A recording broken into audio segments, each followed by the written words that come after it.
guys, so there was a video I came across yesterday and I thought to share it with us. Now in this video, there were some boys who went to steal somewhere in the east.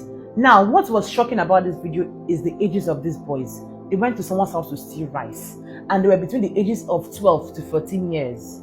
And nothing that really shocked me is not just that they went to steal rice or they went to steal, but that these boys smoke. Because from the interview that was granted, all of them, after they said their names, said their age and what they did, they said, "Do you smoke?" One said, "I smoke just cigarettes."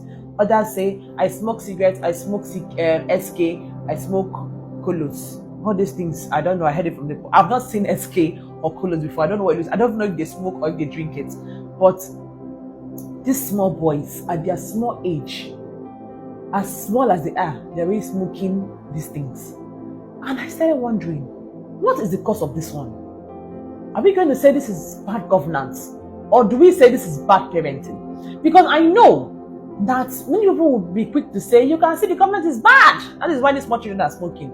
But to me, I stand to be corrected though. I stand to be corrected. I won't even argue it. I don't think this is the government at all. First of all, this happened somewhere in the east, I think Anambra State. From the best of my knowledge, Anambra State have flyovers. And I have never seen in Oka, the capital of Anambra State, I've never seen children living under the bridge. What you can see there is all these Lebanese, I think Lebanese children with their mom begging you, following you around, but they don't live there. They come there to beg. And sometimes our black children as well, Igbos. But Igbo people living under the bridge, I have never seen it before. Never. Or living on the flyover around, I've not seen it before. So, it now begs the question, where are these children from? Who are their parents and where are they? Is it that they don't have anybody looking after them?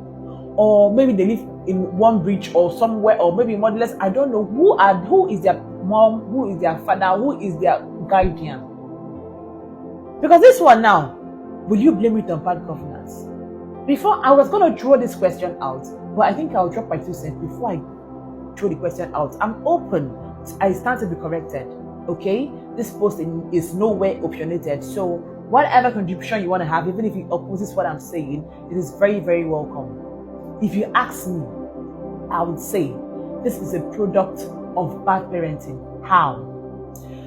No matter how hungry you are, okay? If you are a mother, your first concern is your children, not even your tummy.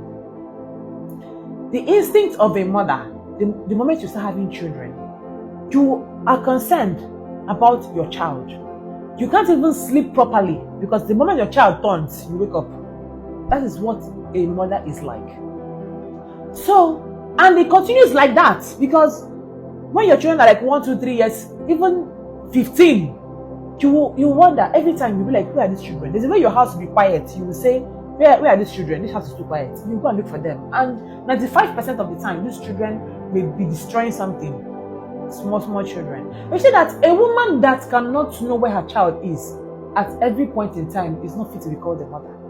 How can your child go to school and you don't know the time they dismiss from school? Maybe they dismiss by 2 o'clock and your child is coming back by 5 p.m. You don't even know the time the child is coming back. Because if these children are living with their parents, then when do they go to smoke these things that they even go to steal? Their parents don't know that they are out of the house. And you call yourself a mother, or you call yourself a father, or you call yourself a guardian. How are you a father or mother? Because I know that in the East, the way they setting and the communal setting, children go out, come back, they go to play with their fellow children. They don't lock them up like they do in cities. They lock them in the flats and all that. So they are open to go and play. But if your child is playing, you don't know where your child is playing. And you say you are a mother. You don't know who your child is playing with. And you don't give them time to come back. And you say you are a mother. You don't even put eyes down. What makes you a mother? What makes you a father? What makes you a guardian? Would you say this one now is bad governance? People like to give excuses for their failure, but oh man, you are inexcusable. There's nothing you can say to bring out yourself, to exonerate yourself from this situation. These are little children. Where did they pick this from? Are these children supposed to have freedom of movement like that? Are they supposed to have freedom to mix up like that? Don't they have parents that are supposed to watch them to know where they are going? What exactly is going on here? These children are, I wish I can pause the video, but I don't want to just break community standards, the guidelines. I should have posted, say, you see how innocent these children look. These children are not even supposed to be going out on their own. But they went to steal. They have been smoking SK, Colos, cigarettes. And you as a father cannot even observe your child's eye and say this child is beginning to smoke something. You don't even watch their lips, you don't even watch their fingers, because there are signs that these children are doing something. These are children. If they're smoking, you know they're smoking. They cannot hide it like adults. Even adults cannot hide it because you will get the smell. So how are these children so overlooked that they go to this kind of thing and nobody knows? This is not a case of bad governance. And this is certainly not a case of hunger. I will tell you a story my grandmother told me about the war. During the war, according to her, they used to live in Ibadan. But during the war, everybody was asked to go back to their place, especially the Igbos. Now she went back with her children. Her husband at the time could not go back by the road because they were looking for Igbos, either to kill, because the fight was against the Igbo region, the eastern region, either to kill them or to turn them to soldiers. So many of the Igbo men that were of age to fight were hiding in the bushes. So it was just her and her children. And there was extreme hunger.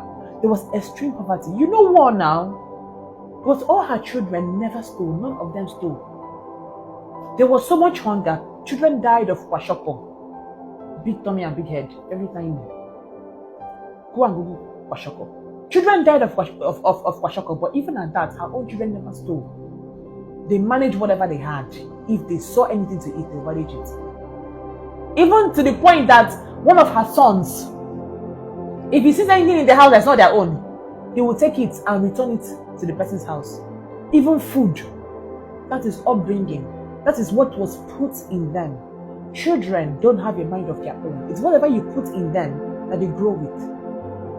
So there is no way you can tell me that children that are so impressionable started smoking and you don't know a child that is under your care.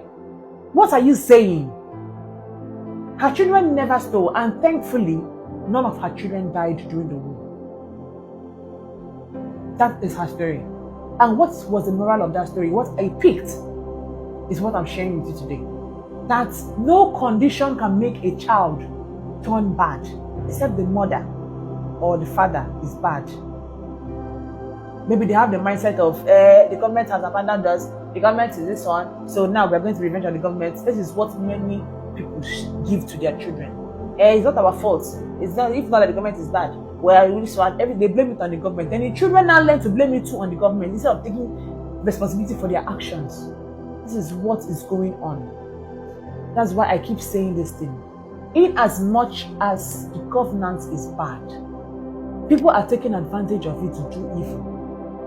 That's why you see many of these guys are going to Yahoo. You say, the white people came and stole from us. They don't even know. They say, you say, okay, what did the white people say from me? They don't know. But excuse why they should go and steal. Why they should go into Yahoo. White people stole from us, so it's our right to steal back. Who asked you to repay evil with evil? And who gave you the permission to go and steal back? Like, I don't know if you understand. So please, in as much as the government is bad, I would never support evil. There is no reason for you to be evil. There is no reason, there's no excuse. If you want to be good, you will be good. If you want to be evil, no matter how wonderful the government, you will be evil. That is not a reason. I keep saying this thing. It's maybe if you look like I'm speaking for the government, nothing concerning with them, and they don't even pay me. Okay? But if we don't treat our morals, if we don't correct ourselves, we will end up with more evil in our hands. In fact, we'll end up with worse generation. The correction should start from us, from our children. If you don't correct yourself as an adult, what will you teach your child? If you're convinced in your evil, what will you teach your child? This is what we are seeing today. Little children smoking, going to steal, and they come from homes. What kind of orientation do they have?